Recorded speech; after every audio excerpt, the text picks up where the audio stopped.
हाँ बच्चों, अब हम लोग क्वेश्चन 31 करेंगे। क्वेश्चन 31 में क्या कहता है?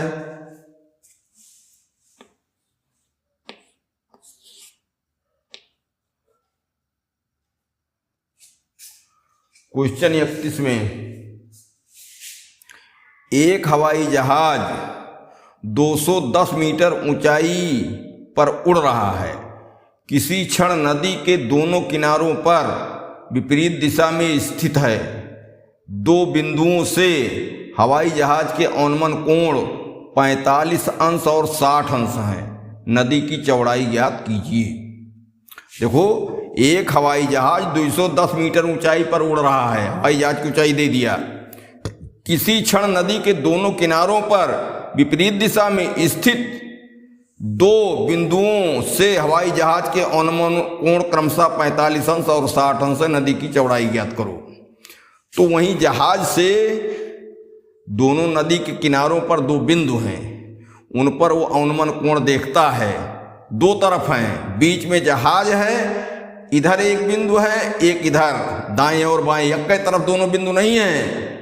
अब तक सवाल में जहाज या पहाड़ या मीनार से एक तरफ दो बिंदु होते थे, लेकिन इसमें क्या है? जहाज बीच में है नदी के और दोनों किनारों पर दो बिंदु हैं, चाहे पेड़ हैं चाहे कोई बिंदु हैं, तो दोनों तरफ हैं।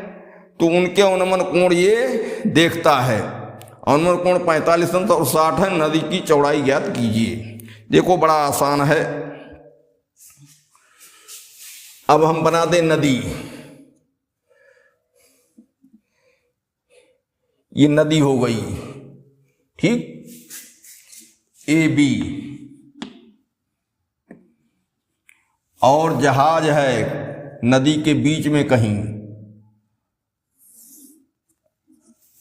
ये सी और डी।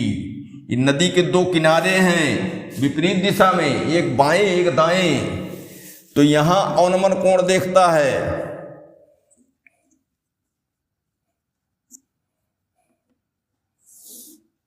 ये, और यहां भी अवनमन कोण ही से देखता है। कोई होगा वहां देखने वाला। ये अवनमन कोण एक ये हुआ, एक ये हुआ। अब कितना है अवनमन कोण? 45 और 60 अंश। तो दूर वाला कर दो 45 अंश और नजदीक वाला कर दो 60 अंश। ये 210 मीटर है।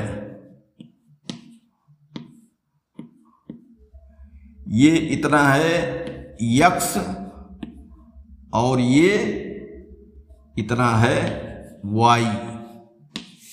नदी दो भागों में बट गई है सी पर, दो भागों में बट गई, इधर यक्स इधर वाई। अब हम एक त्रिभुज ये ले लें, समकोण त्रिभुज। इसमें x का मान कोई आ जाएगा, 210 लंब इसका ही है। ये त्रिभुज लेंगे तो भी 210 ही लंब प्रयोग में आएगा दोनों तरफ। y का मान आ जाएगा, x और y जोड़ दें, पूरी नदी की चौड़ाई आ जाएगी।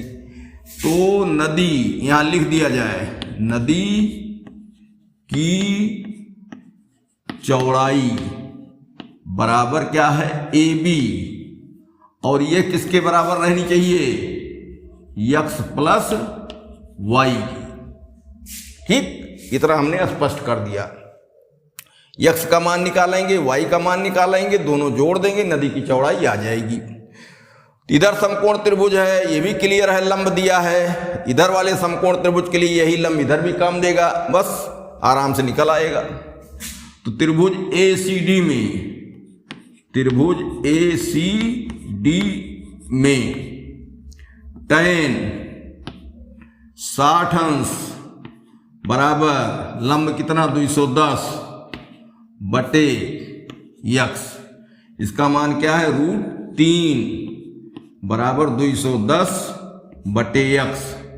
तिर्यक गुणा करो तो क्या हुआ? 210 बराबर √3 x, या 210 बटे √3 बराबर x आ गया। और हर का परमेकरण कर दो, तो गुणे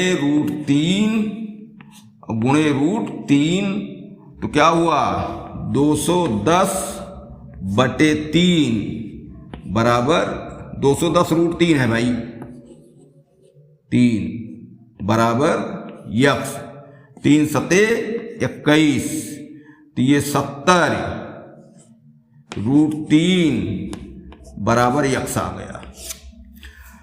अब चाहो तो √3 का मान रख करके यक्स का मान क्लियर ही कर लो, नहीं तो बाद में भी देखा जाएगा, हो सकता उसमें आ जाए।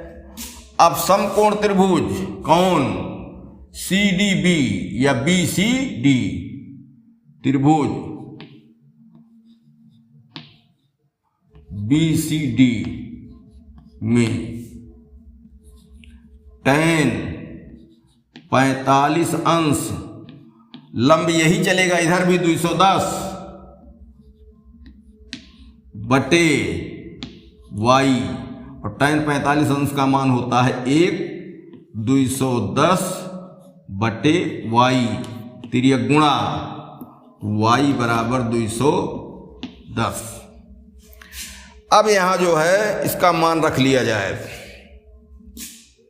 तो पहले चौड़ाई निकाल लिया जाए, इसलिए चौड़ाई बराबर x प्लस y, तो x का मान 70 √3 प्लस y का मान 210 आया। अब इसका मान 70 गुणे 1.732 प्लस 210 गुणा कर दिया जाए, 7 दूनाई 14, 7 त्रिक 21 22, और 7 सता 49, 2 51, और 7 21 7 5 12, 7 5 12, 1 0, ये 0 गुणा नहीं किया गया था, अब 3 अंक बाद दशमलव, तो यहां दशमलव प्लस 210। अब जोड़ लो, 210 में 121 जोड़ दीजिए, तो 100 जोड़ेंगे 310 हुआ, 21 जोड़ेंगे 31, 331.24 मीटर, ये चौड़ाई आ गई। अब क्वेश्चन नंबर, ये था 31, अब 32।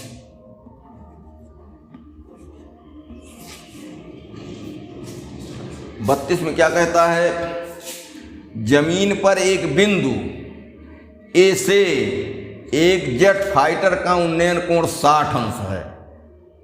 10 सेकंड उड़ान के बाद यह उन्नयन कोण 30 अंश हो जाता है। यदि जेट 648 किलोमीटर प्रति घंटा की चाल से उड़ रहा है तो अचर ऊंचाई ज्ञात कीजिए जिस पर जेट उड़ रहा है। देखो ऐसा है,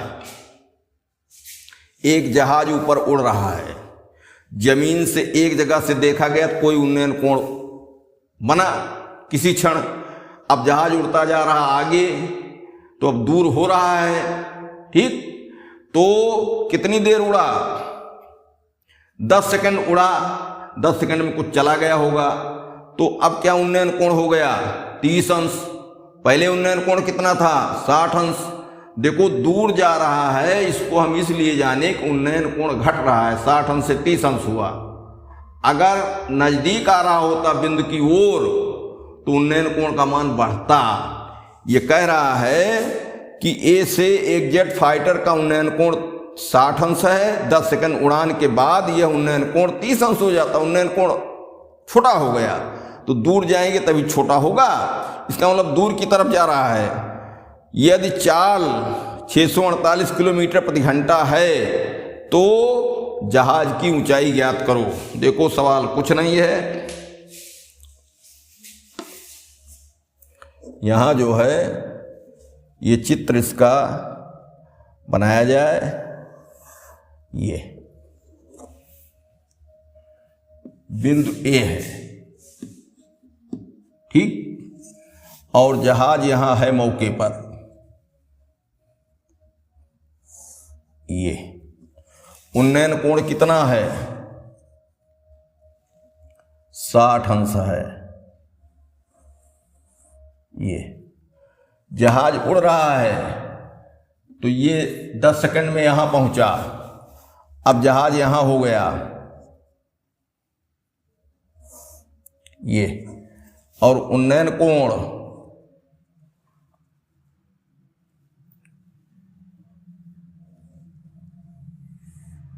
ये हो गया 30 अंश। इसी जगह से ये पहले 60 अंश था उन्नयन कोण और अब हो गया 30 अंश।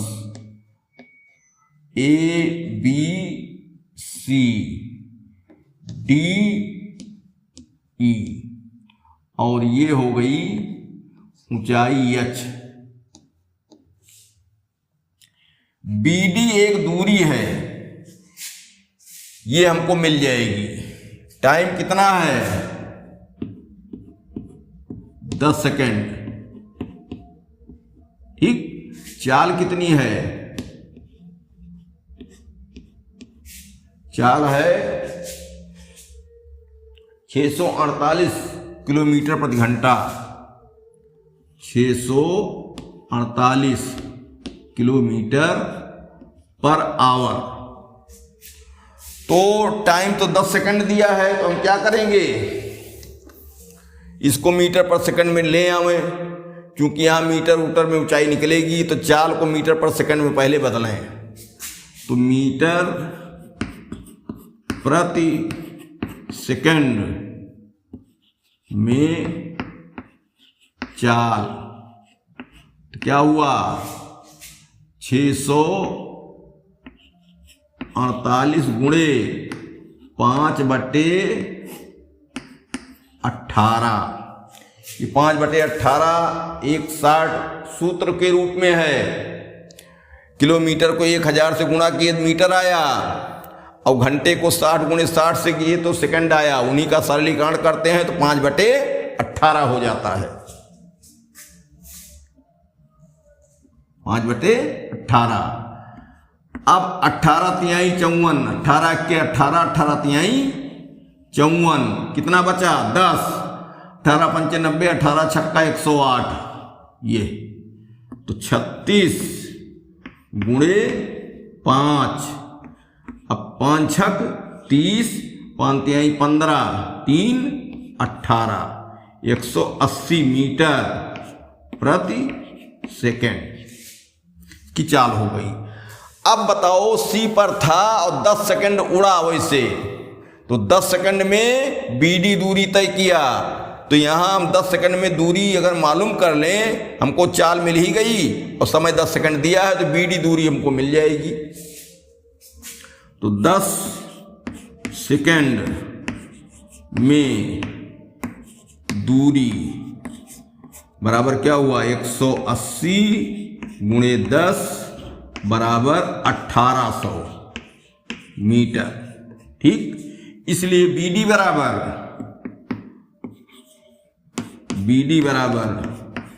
1800 मीटर। तो यहां क्या कर दें? ये 1800 मीटर ये दूरी हो गई। यहां भी एच आ जाएगा, वही एच यहां है, वही एच यहां है। अब एक ये दूरी क्या है? इसको यक्ष मान लो, क्योंकि समकोण त्रिभुज लोगे तो इसकी जरूरत पड़ेगी। अब एक त्रिभुज ABC ले लिया जाए, जिसके लिए कोण 60 अंश है और आधार यक्ष है, ऊंचाई h है। और एक त्रिभुज ADE ले लिया जाए, जिसके लिए आधार यक्ष प्लस 1800 है और कोण 30 अंश है। इस तरह से इसमें राशियां मिल जा रही हैं। तो अब दोनों त्रिभुजों में लंब और आधार हम लोग तय कर चुके हैं। एक एक त्रिभुज लिया जाए। त्रिभुज ABC में, त्रिभुज ABC में tan 60 अंश, tan 60 अंश बराबर h बटे x, h बटे ये x, इसका मान होता है √3 बराबर h बटे x, √3 बटे 1। तो h बराबर √3x, तो h बटे √3 बराबर x, समीकरण 1। x का मान यहां से हम पा जाएंगे। अब त्रिभुज ADE में, त्रिभुज ADE में tan कितना है 30 अंश बराबर h बटे x धन 1800, x धन 1800, इसका मान हो गया 1 बटे √3 बराबर h बटे x धन 1800। ठीक, अब तिर्यक गुणा कर लिया जाए। x धन 1800 एक है बराबर √3h। अब क्या किया जाए, x का मान क्या आया है h बटे √3, तो x का मान रखने पर, x का मान रखने पर तो क्या हुआ, x बराबर h बटे √3 है, तो h बटे √3 प्लस 1800 बराबर √3h। अब h को पक्षांतर करो, मान निकालना है, तो 1800 यही रहने दो बराबर √3h माइनस h बटे √3। अब ये बटे 1 है, जोड़ घटाओ h में करो, तो क्या हुआ √3, इसका लघुत्तम समापवर्त हुआ, 1 से भाग दिए तो √3 आया, √3 से गुणा किए 3h हुआ, और ये √3 से भाग दिए तो 1 आया, 1 ही हुआ। तो अब ये 1800 के बराबर था, तो अब 1800 बराबर 2h बटे √3, 2 काट दो 900 हो गया, तो 900 में ये √3 तिरछा गुणा भी हो जाएगा, √3 बराबर h। अब इसका मान रख दो, 900 गुणे 1.732 बराबर h, बराबर क्या आएगा इधर कर दो, तो 9 दूनी 18, 9 तिरिक 27 1 28, 9 7 63 2 65, और 9 1 के 9 6 15 और डबल 0। ठीक, 3 अंक बाद दशमलव, तो यहां दशमलव हो गया, तो h बराबर आ गया 1558.80 मीटर। इतनी ऊंचाई पर जहाज उड़ रहा है। ठीक, तो सवाल में कोई ऐसी कठिन बात नहीं थी, केवल मान रखने में, हल करने में जटिलता बना देता है, इसी का नाम है, कह देते हैं कि सवाल बड़ा कठिन हो गया। नहीं, कोई सवाल कठिन नहीं होता है, केवल कैलकुलेशन वो बढ़ाता है। कैलकुलेशन अगर कर लेते हो तो सवाल कोई कठिन नहीं, एक सिद्धांत पर सब सवाल लग रहे हैं। इस तरीके से सवाल नंबर 32 हुआ।